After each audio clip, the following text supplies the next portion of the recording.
Un cordial saludo, somos estudiantes de Relaciones Internacionales y Estudios Políticos de la Universidad Militar Nueva Granada. Mi compañero Fabio Nelson Navia y yo, Rodrigo José Giraldo Espina, estamos en la asignatura de partidos políticos y el día de hoy vamos a presentar el documento de análisis número 1 sobre España. La primera pregunta es: según la tipología de sistemas de partidos políticos de Giovanni Santori, defina cuál es el tipo de sistema vigente en España. En el caso de España se puede clasificar como un sistema competitivo con múltiples partidos, pero el bipartidismo ha sido relevante en la historia política del sistema. Solo dos partidos principales dominan la escena política. En España, históricamente, el Partido Popular PP y el Partido Socialista Obrero Español PSOE han sido los principales actores dominantes en diferentes momentos de su historia. Aunque no siempre han sido un sistema estrictamente bipartidista, estos dos partidos han tenido una influencia significativa en la política española. Sin embargo, en las últimas décadas, la escena política se ha diversificado con la aparición de otros partidos como Podemos, Sumar, Ciudadanos y Vox, sin descartar los anteriores existentes partidos nacionalistas como el PNV, Partido Nacional Vasco o Junts per Catalunya, lo que conlleva a un sistema multipartidista más complejo, pues este aumento de partidos ha generado una mayor competencia electoral, coaliciones gubernamentales y una mayor variedad de voces políticas en el Congreso de los Diputados. Lo anterior produce posiciones ideológicas más extremas, encaminando al sistema a un pluralismo polarizado por la lógica centrífuga que opera en los sistemas de partidos. Los partidos de centro, que anteriormente peleaban por sus electores de manera bipartidista con políticas moderadas de centro, se ven afectados por los extremos que también critican las políticas del partido gobernante, obligándolo a tomar posiciones más claras en cuestiones paradigmáticas, debido a que los nuevos partidos pueden contar con una capacidad de veto y asimismo con capacidad de chantaje en la legislatura, esto según Almonte en el 2023. En España se puede evidenciar la ley de hierro de la oligarquía en los partidos dominantes, es la segunda pregunta de nuestro trabajo. Para dar respuesta a esta pregunta, gracias Rodrigo, tenemos que la ley de hierro de la oligarquía formulada por el psicólogo Robert Mitchell se manifiesta en los partidos políticos de España, claro. Pues esto se manifiesta más que todo en el Partido Socialista Obrero Español, en el PSOE. A lo largo de su historia, el PSOE ha experimentado una estructura jerárquica con una élite de líderes que toman decisiones clave. Aunque el partido se fundó con ideales democráticos, la burocratización y la concentración de poder han sido evidentes. Asimismo, en el Partido Popular PP también ha enfrentado críticas por su centralización de poder. A pesar de ser un partido de amplia base, su liderazgo ha estado en manos de una minoría, lo que se refleja la tendencia oligarca. Otro caso manifiesto es en el partido de izquierda, Izquierda Unida, IU, que es una coalición de partidos de izquierda que también ha experimentado desafíos democráticos internos. La toma de decisiones a menudo recae en una élite, a pesar de su compromiso con la participación popular. En el, en el caso del partido político Vox, que es relativamente nuevo, ¿no? Ha mostrado signos de centralización de poder. La dirección del partido ha influido en las decisiones clave, lo que se alinea con la ley de hierro y la oligarquía, ¿sí? Ya como tercera pregunta, ¿sí? Tenemos que, según la definición y clasificación de grupos de presión, y tenemos que identificar, clasificar y definir qué grupos de presión se encuentran vigentes en el sistema político de España, incluyendo los posibles escenarios del hoy, y debemos explicar y argumentar en el caso de España cómo se evidencia. Entonces, para dar respuesta a esta pregunta, es claro que en España los grupos de presión o lobbies son organizaciones con capacidad de influir en el diseño de las políticas públicas. Aunque la regulación actual presenta lagunas, algunos grupos ejercen una influencia significativa, como son las asociaciones empresariales y económicas, Estos grupos representan intereses comerciales y buscan influir en decisiones relacionadas con la economía, impuestos y regulación empresariales, ¿no? También están los sindicatos que se defienden que defienden los derechos laborales y negocian con el gobierno en temas como salarios, condiciones de trabajo y seguridad social, de acuerdo a lo que manifiesta Rubio en el 2002. Por otra parte, también están los grupos de interés sectoriales, que representan sectores específicos como la agricultura o energía o tecnología, y buscan influir en políticas relacionadas con su área.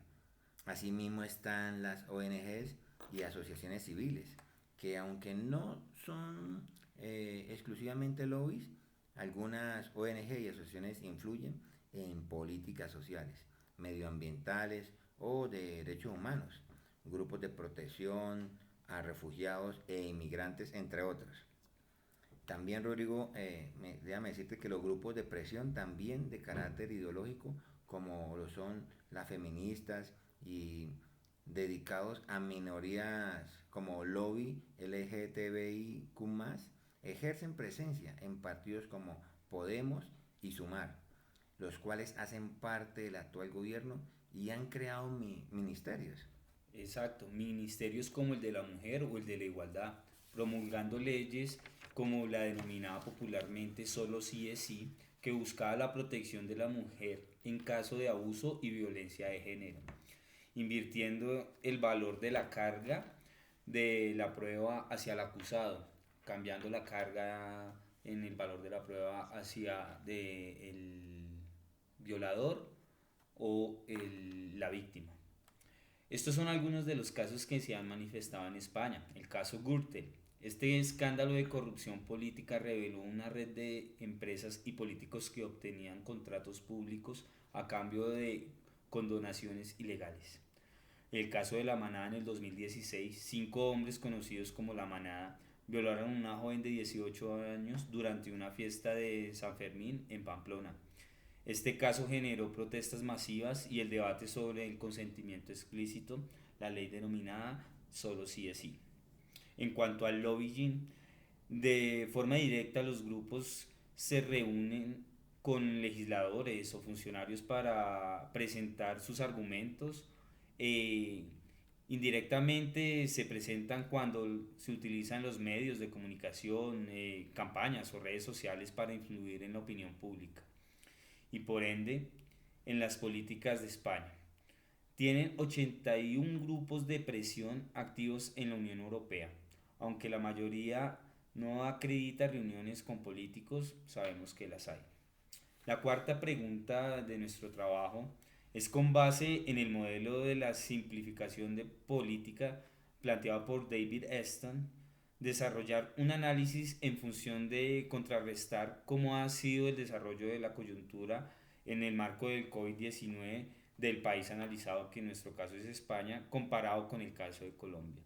Identifique cuáles han sido los inputs y los outputs que se han tenido en cada sistema político, para así poder compararlos.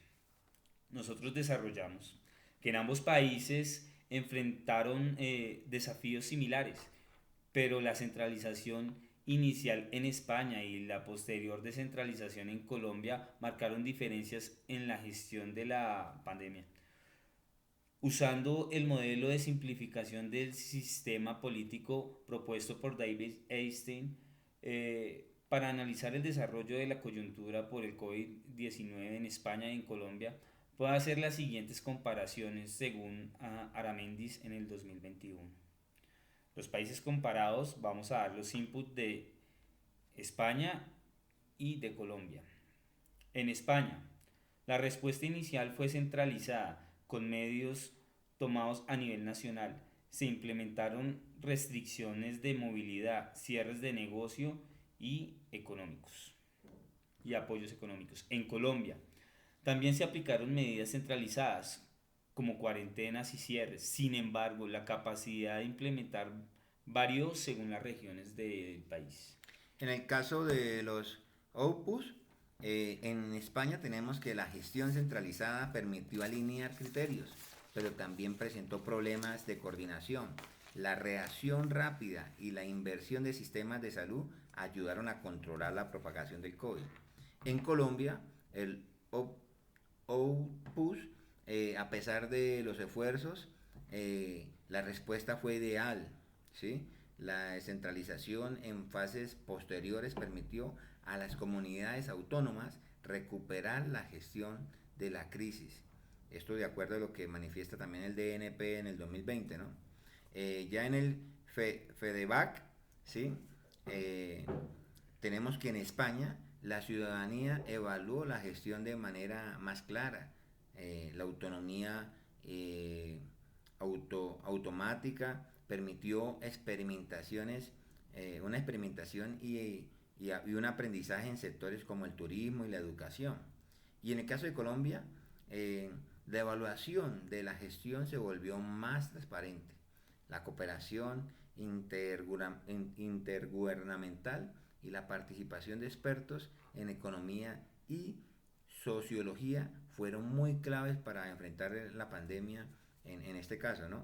Ya como quinta pregunta tenemos que es la siguiente. Con base a la clasificación del sistema político, según la institución desarrollada por Gonzalo Reyes, debemos identificar y argumentar cómo son los 5 criterios de España. Entonces tenemos, para dar respuesta a esta pregunta, tenemos que en el sistema político español se caracteriza por su democracia, división de poderes, economía social de mercado y valores de convivencia. Todo ello respaldado por una constitución que protege los derechos fundamentales en España, ¿no? Que es un Estado democrático, de derecho y de bienestar, con una economía de mercado, es lo que se manifiesta en España, ¿sí? Su forma política es una monarquía parlamentaria. Los 5 criterios clave que encontramos en el sistema político español son los siguientes. El primero, la soberanía nacional, que habla de que todos los ciudadanos son titulares del poder público, del cual derivan los poderes legislativo, ejecutivo y judicial. Los ciudadanos participan a través de representantes elegidos en las elecciones libres y también de forma directa en casos específicos como la iniciativa legislativa popular o los referendos. El 2, el otro clasificación base o clave, tenemos que es la división de poderes. El sistema político español se basa en la división de poderes. El poder legislativo, el ejecutivo y el judicial se atribuye a distintas instituciones. Aunque no es una separación absoluta, existen relaciones, equilibrios y controles recíprocos entre ellas. Esta organización evita el abuso en el ejercicio del poder. Es muy importante cuidar las instituciones para que no nos vayan a pasar como en algunos países que el gobierno, el Estado ha dominado todo y por eso se arman los golpes de Estado y estas cosas así. En el punto 3 tenemos economía social de mercado. España tiene una economía de mercado con un enfoque social. Se promueve la propiedad privada, que es algo muy importante, y la libertad de empresa, que da crecimiento al país, a la economía, pero también se busca el bienestar y la igualdad social. Tenemos también como un cuarto punto los valores del modelo de convivencia. Los fundamentales del sistema político español incluyen la libertad, justicia, igualdad, solidaridad, pluralismo político, dignidad de la persona y respeto a los derechos fundamentales y las libertades políticas. Estos principios seguían las actuaciones de los poderes públicos. Como quinto tema tenemos la protección de derechos fundamentales. La Constitución Española de 1978 protege los derechos fundamentales de las personas, garantizando la igualdad, la no discriminación y la libertad en diversas áreas, como la ideología, la religión, la expresión, la enseñanza, la asociación y la huelga. Este era el documento de análisis que queríamos presentarles. Les damos muchas gracias y esperamos que haya sido de su total agrado.